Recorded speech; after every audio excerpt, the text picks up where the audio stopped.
Hello. Okay.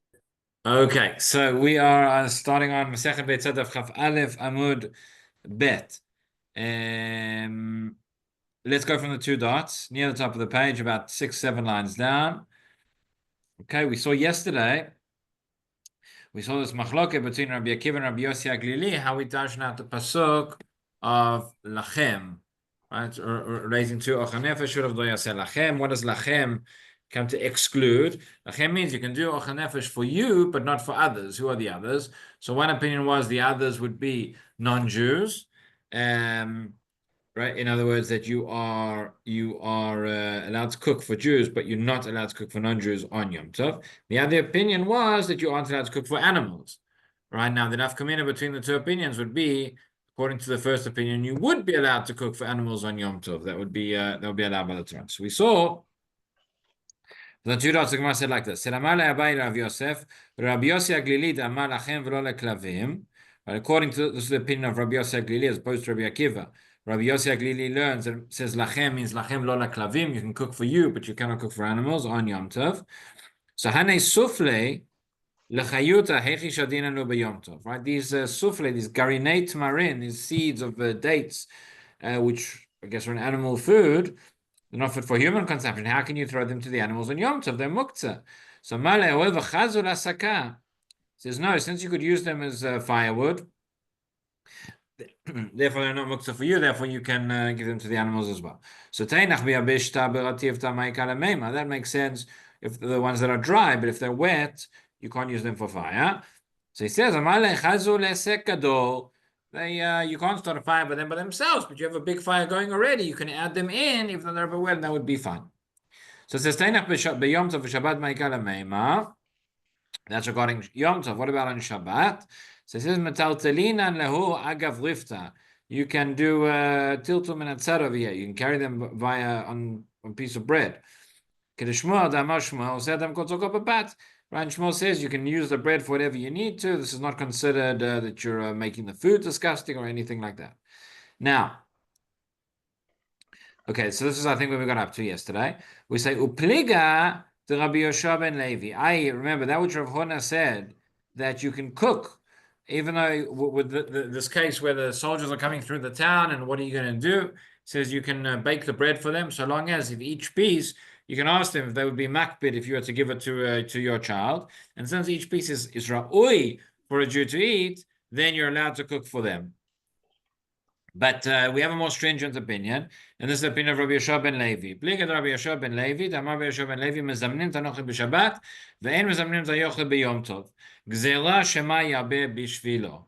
Right, you are allowed to invite a non-Jew for Shabbat, but you are not allowed to invite him for Yom Tov. This is a gzera shema yabe b'shvilo. Right, this goes according to the opinion that we said lachem is lachem v'lo lanochrim. And therefore, you're not allowed to cook for a non-Jew. Therefore, Rabbanan said you can't invite him on Yom Tov because you might come to cook for them. Now, it's important to remember, cooking here is going to be an Isur D'Oraita. The inviting is going to be an Isur D'Rabbanan. As I mentioned yesterday, there are ways, or there may be ways of getting around it. There may be leniencies. We'll see it later on at the end of the sugya. The Gemara will suggest something which might give us a petach towards allowing this nowadays. The poskim discuss. If nowadays when nobody cooks on Yom Tov anyway, well, some people do, but it's much far less common, right? Generally speaking, you've got your menu planned well in advance, you've got all your food cooked, you're not going to add something at the last minute. If that's the case, if you never cook on Yom Tov, are you then going to be allowed to invite the non-Jew? What if there's family members, things like that? Okay, so there are discussions, but even if we find a leniency, whatever leniency will exist will only be for the idea of inviting. It won't be for the idea of cooking, right? That's still an Isur D'Oraita. So an example comes up, let's say you're somewhere, if there happens to be an non-Jew at the table or whatever it is. So let's say you decide at the end of the meal, you get up and you go and cook tea or coffee for everybody. So on Shabbat, when you make the tea or the coffee, Subam Ravanan, you all know how to do it, right? You got the Kli Shlishi, whatever it is. On Yom Tov, I always say that Simchas Yom Tov is making a cup of coffee or a cup of tea in a Kli Rishon. That's always, you don't have to pour the water to the water, already a Kli Sheni. Okay. So if you're cooking it that way, so you have to be careful. That would be cooking on Yom Tov. You can do that in the situation where that's permitted. You can't do that in the situation where it's not. Okay. So, but in any event, so Rabbi Yoshua ben Levi says, right? Is a gzera shema yabeh bishvilo. We're concerned that you might come. You have guests. You're going to say, "Oh, there's not enough food. Let's go. Let's cook some more. Whatever it is." I remember once in Chutz La'aretz we had a shul meal. We had a communal meal, one of the Yamim Tovim, and we ordered all the food before, and the food came, and there was actually turned out that one of the dishes, there was meant to be schnitzels, part of the thing, and the schnitzels didn't come. All the other stuff came. So the caterer said afterwards, "Oh, you should have come. You should have told me. You should have told me on Yom Tov. I would have, I would have made some more for you there and then." You don't think about it because on Shabbat, obviously, you couldn't do that, but on Yom Tov, you're allowed to cook. So, right, you're not going to have enough food. You're going to be worried that you need to make more food now. And you're not allowed to do that, so that's why this Gezerah comes along. So Rav Acha bar Yaakov Amar, afilu v'Shabbat namilo. So Rav Acha bar Yaakov says, no, it's not only on Yom Tov you can't invite him, it's even on Shabbat you can't invite him. Why? Mishum shirei kosot. Okay, so I don't know exactly what this is, but it seems to be shirei kosot means the remnants of the cups. They would have cups of wine, and they would dip their bread into the wine. That's what it seems to be. That's what Rashi says here. Shirei kosot, shel yayin, sheshara bein pito. You're going to dip the bread into the wine. Now, you want to take the cups away. You want to take them away and wash them. But if the non-Jew has been drinking from the cups, then it becomes yain nesech, and you're not allowed to carry it. It's going to be muktzah. So he says, we're going to make a gzera shemaya bebishvilo on Yom Tov, so you should make a gzera of shirei kosot on Shabbat. That's Rav Acha bar Yaakov. Ma'afilu b'Shabbat nami lo mishum shirei kosot. So ihachi dida nami. So wait a minute. If you're concerned that these cups of wine are going to be muktzah, then our cups of wine are going to be muktzah as well. Why? Because you've dipped the bread in them. Now you've got bits of bread inside the wine. That's going to be disgusting. It's maos. It's muktzah. So he says, Didan chazur golin. He says, no, so it's true. You aren't going to drink from it anymore, but you could feed it to your animals. You could feed it to the chickens. Therefore, it's not muktzah. If that's the case, then theirs is not muktzah either. It says, no, didu isurayana aninu. Theirs is going to be yei nesech. That's going to be an isur hana'ah, and therefore you can't do that. So says the Gemara. This is where we got up to yesterday. Litaltalinu agav kasa. Maybe you could say that you're allowed to carry the cup. And since you're allowed to carry the cup, so you're allowed to carry what's inside the cup as well, even though it's an isur hana'ah. In other words, the cup is the ikar, and that which is inside it is tafel. This is maybe tiltul min hatzad. And the proof of that, says the Gemara, says Milo Amar Rava. Didn't Rava teach us metaltalin kanuna agav kitme? Okay, so Rashi says, yeah, kanuna is a kli shemesimin bo gechalim. This is some sort of a basket or some sort of a kli which you would place the coals inside, and then it's full of coals. The coals are obviously going to be muktzah, but agav kitme is sort of the ashes that are on top, which are not going to be muktzah. Says Rashi, shainu tzrechin lafro v'uchan me'erev Shabbat. We saw this way back in the first parak where we spoke about efer kira, that if they would use ashes and dust in those days for all sorts of things. They would use it to cover up, that is lachasot rock or tzoah, to cover up spit or to cover up tzoah, right? So that if it's been designated from before Shabbat, so then it's not going to be muktzah. So therefore, you can carry this basket, even though that itself would be muktzah with the coals, but the ashes themselves are not. So that's what Rava says. He's metadalin kruna agav kitme. Af al gav the ika ale shivrei eitzim. Even though it's got sort of twigs, sort of broken pieces of wood inside or attached to it, which those themselves, there's nothing you can do with them. Those shivrei eitzim are going to be muktzeh. But nonetheless, what we're saying is the shivrei eitzim are tafel to the ashes. And therefore, you're allowed the tiltul min hatzad of the shivrei eitzim in order to carry the ashes. So we would say that the same thing is true, when it comes to the cups, and the wine. So that's the question of the Gemara. So no, it says, but what are you comparing the two? You're comparing apples and oranges, right? Hatam lavi surayana anino. The whole point, this is not just a din in muktzeh, but it's a din in the fact that it's an isur hana'ah. Once it's an isur hana'ah, then there's not, right, that is going to trump whatever other leniencies we may have had mitzad muktzeh, and therefore it's not going to be allowed. Now, Amarle, well, maybe there's another one. In other words, the tiltul min atzad is not going to be enough to allow the Yisur Hana'ah. But maybe there's another way that you could carry this away, where you're not going to get any benefit from it. Amarle Rav Acha midifti l'Ravina v'lehevek graf shel re'i. Why don't we say it's like a graf shel re'i? Says Rashi, graf shel re'i shemutar l'tartalo l'fanoto le'ashpa.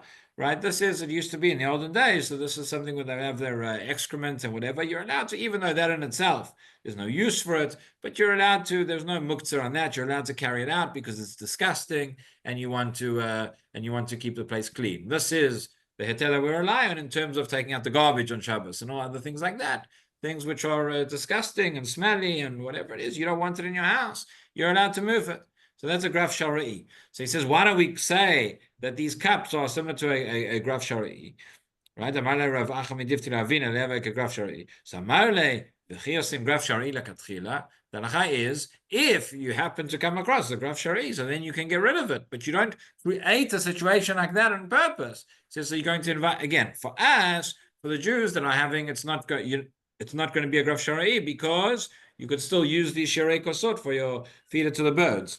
But yeah, he says, therefore, we don't invite them because we don't want to get into this situation. So that is therefore a machloket regarding Shabbat. But everybody agrees regarding, well, Rabbi Yoshua ben Levi regarding Yom Tov. So says the Gemara now, Adbrei Rava lemashmuel v'darash. So Rava came to Shmuel and he said, and he learned the following. He says, Mezamnin et anochli b'Shabbat.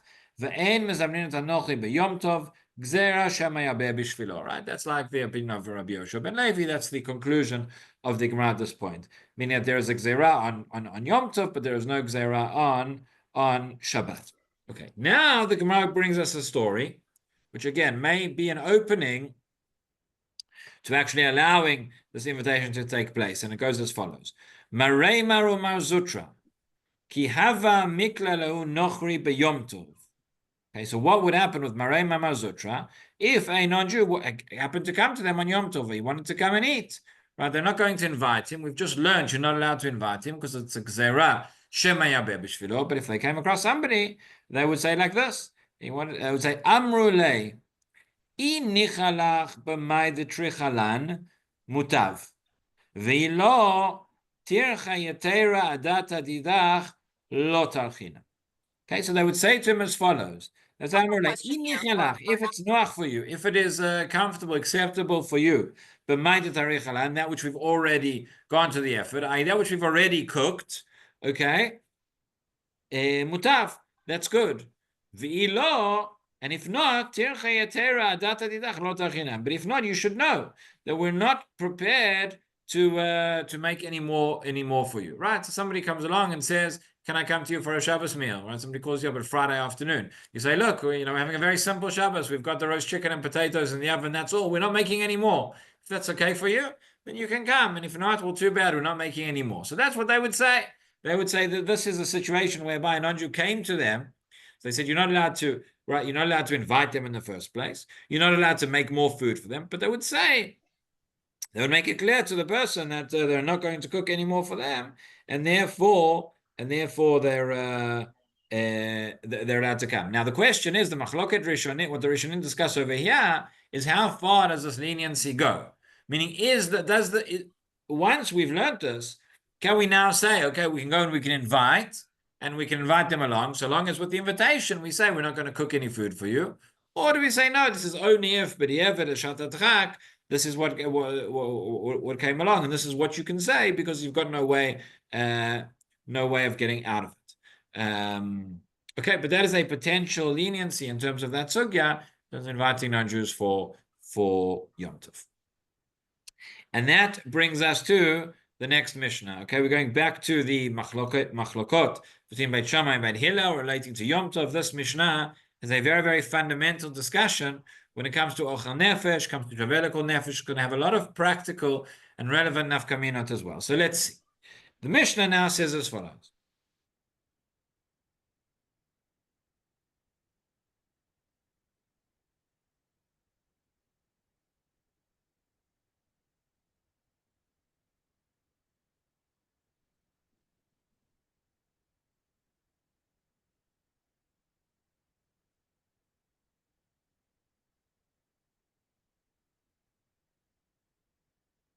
Did he freeze, or am I just missing something? He's frozen. Okay. He said that he had technological Okay. problems at the beginning with his computer. That forehead. This is what that forehead is not moved. You just look at him. He's not. Sorry. It's one of those days. He signed off. You're going to try signing back in. Well, hopefully he will. God willing. Hi.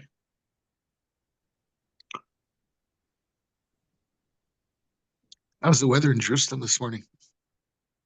Beautiful. It's very nice, but it's on the cooler side. Yeah. I have some but it is January, so it's supposed to be. Yeah. I'm probably coming in to do some errands. I'm just wondering. No rain. Okay. Good. It's better than being 6 degrees in New York. I hear you. How many degrees? Fahrenheit. When I was there, it was 6. It was a heat spell. But that's Fahrenheit, no? Or centigrade? Fahrenheit. That is Fahrenheit. Correct. I'm sorry. That's cold. So it was colder in centigrade. Holy moly.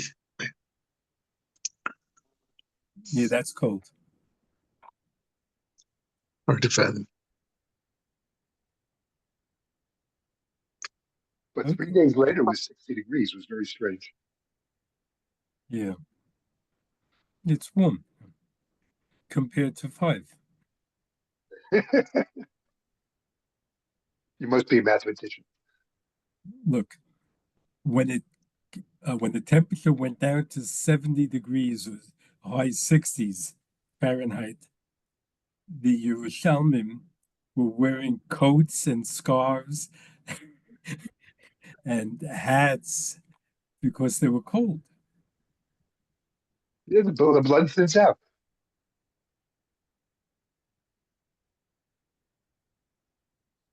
Okay.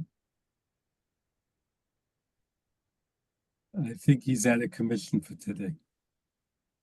I guess so. I'll give it another minute or so.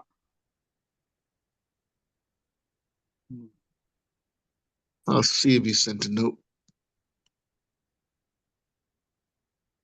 What time is Mincha tonight? 45? 35. 35. Whole week 35. Next week 40. Okay. Try to make it today. I don't think I'll make it today. The last day of So last day of Hanukkah, Mincha. we have less to say. There's no Tachanun. Again. Manana.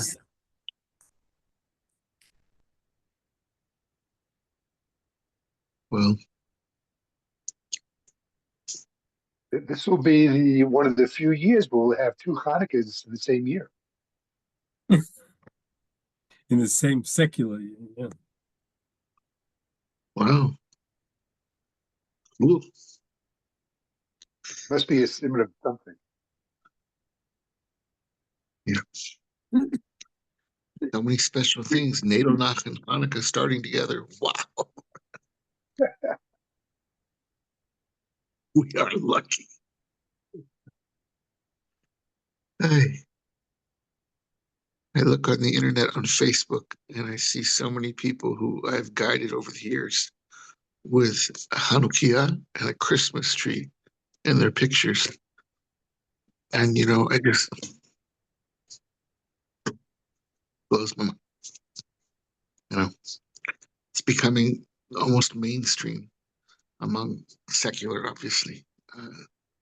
Well, if you Well, look at the They're intermarriage rate, Israel? Are these Israelis or these? no, it's from Yes. America. but the intermarriage rate is a good, Yeah. probably 70%. 70%. Yeah. So, what do you expect? But it's a generational thing because a lot of the people who, let's say, a guy that didn't birthright, I don't know, who now might be in their 40s, they were already brought up in a mixed marriage family. So, for them to then have their own families and to have both, I don't even know they're Jewish. It's very strange. Yeah.